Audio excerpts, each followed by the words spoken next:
बच्चों, हम एक राजकुमार व गोपाल भैया की कहानी का तीसरा भाग सुन रहे हैं। पिछले भाग में हमने यहाँ तक सुना था कि कैसे राजकुमार जंगल में जब डर जाते हैं तो वे गोपाल भैया को पुकारते हैं और गोपाल भैया आकर उनकी मदद करते हैं।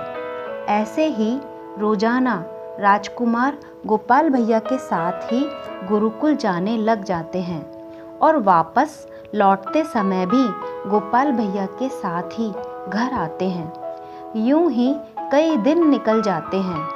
एक दिन रानी सुलक्षणा राजकुमार से पूछती हैं, बेटा तुम्हें जंगल में अकेले डर तो नहीं लगता ना?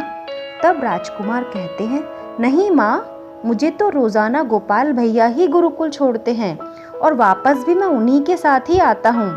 रानी जब यह सुनती है तो आश्चर्य करती है। फिर वे सोचती हैं, हो सकता है यह अभी बच्चा ही तो है, हो सकता है इसे भ्रम हो रहा होगा। तब रानी अपने पुत्र से कहती हैं, ठीक है बेटा, तुम्हें यदि डर लगे तो मुझे बता देना। राजकुमार कहते हैं, ठीक है माँ।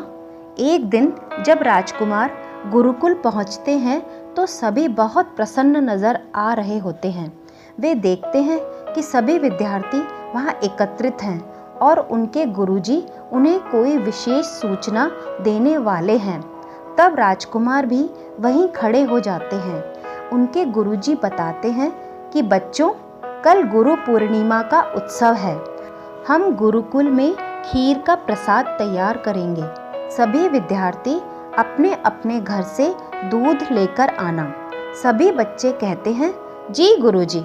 राजकुमार जब अपने घर लौटते हैं तब वे अपनी माँ को गुरुजी द्वारा कही हुई बात बताते हैं और कहते हैं, माँ मुझे कल दूध लाकर देना, मुझे गुरुकुल ले जाना है।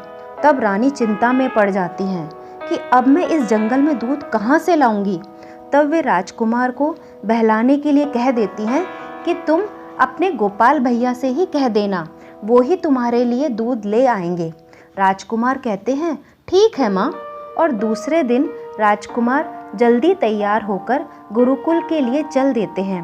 रास्ते में जहाँ गोपाल भैया प्रतिदिन आते थे, वहीं पर राजकुमार गोपाल भैया को फिर आवाज़ लगाने लगते हैं, गोपाल भैया, ओ गोपाल भैया, जल्दी आओ ना, गुरुकुल जाना है। और हाँ, आज आते समय दूध भी लेकर आना, गुरुजी ने मंगवाया है। परंतु आज गोपाल भैया बहुत देर तक नहीं आते। राजकुमार सोचते हैं, आज क्या हुआ, गोपाल भैया अभी तक क्यों नहीं आए। तब वे फिर से गोपाल भैया को आवाज़ लगाते हैं। उसके थोड़ी देर बाद ही गोपाल भैया एक हाथ में गिलास पकड़े हुए लंगड़ाते लंगड़ाते हुए आते हुए दिखाई देते हैं। बच्चों, आगे की कहानी कल अंतिम भाग में सुनेंगे।